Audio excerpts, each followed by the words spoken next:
What is good, everyone, and welcome to a brand new video. This is not one video that I wanted to make or thought I would be making, but here we are. Let's get right into it. So I got benched by the Minnesota Rokker. I am not retiring though. The starting roster is going to be Bance, Cammy, Afro, and Fame, and we're gonna just break down everything from the start of the year up until this point. But like I said, I'm not retiring. I still love competing in Call of Duty. I still love going to the tournaments, still love playing, practicing, watching, all the stuff that comes with competing. So I'm not retiring. Don't get the idea or anything like that. I'm just on the bench for now. I'm still part of the team and organization. We have an event coming up about the home series in Madison, Wisconsin, where the team will be playing Florida and LAG on land. I'm gonna still be there. They call me, they're like, we're not sure if you have to go or not, whatever. I'm like, I'm still going, 100%. A ton of supporters bought tickets, probably with the intention to meet myself and the rest of the team. I still gotta go. I can't let the situation get me down like that. But I'm looking forward to going to Wisconsin for the first time, and maybe I'll do some watch parties or other stuff there.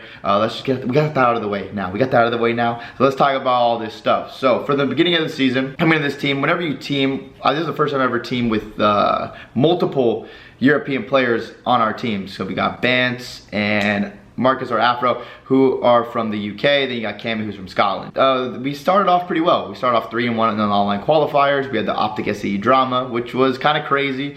Then we went to Major 1 and we got 8th, lost a close round 11 to Vegas, where we would have been top 6 if we won that. Who knows what happens after. Came back, Major 2 qualifiers start. We didn't do too hot off the first match or two, but then we reverse swept London, 3-0'd FaZe, and ended up like 3-2, I believe, in that split. Went to Major 2, made a run, got top 3, choked versus FaZe for grand finals. It was like a 4-1 lead in game 5, then a 5-3 lead in game 5 to made it to the grand finals.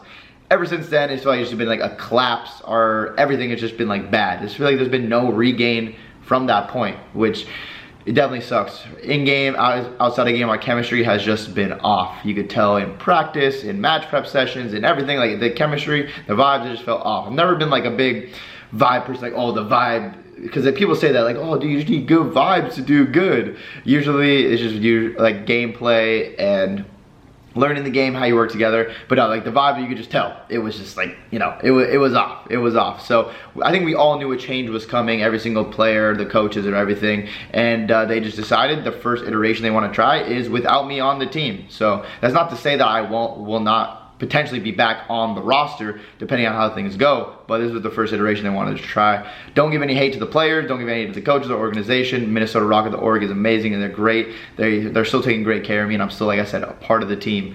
Don't give any hate to any of the players or the coaches either. I'm not mad at any one individual. I'm not like, oh dude, I just hate Cammy now, I hate Looney and Brian. No, like I'm not mad at any of them. I could go hang out with them now and we'd be just fine. I mean, at the end of the day, if things aren't going well, if this is a business, changes are gonna be made, and I just happen to be the first one to go.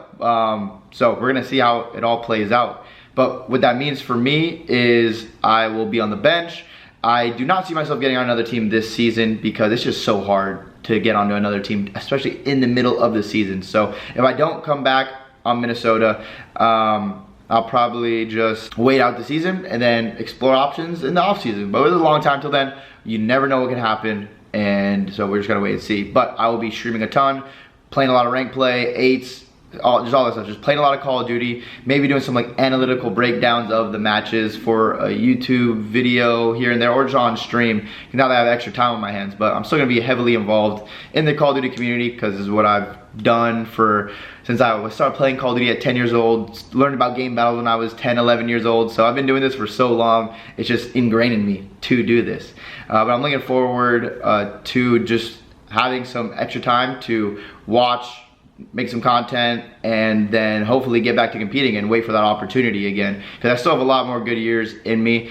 The thing I will say I am disappointed in is myself individually. From the beginning of the year, I try to just be like, whatever someone says, do it, just be very selfless without really letting myself develop in the game and just learn Call of Duty how I've always learned it and what's made me successful for all these years.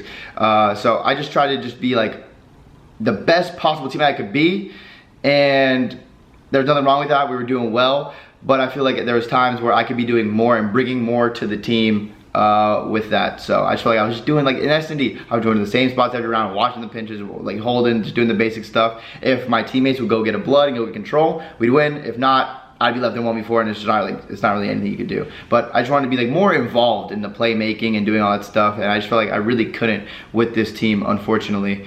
But if I do come back at some point, I'm definitely going to be able to have a little bit more freedom and make some more plays and kind of play how I want to play a little bit more instead of just doing all the other stuff. And these situations, they are never fun to make, whether you're the one helping with the roster mania and picking who to stay on the team or who you want to team with, or you're the one getting kicked off the team. But it's part of the game. It's part of the game.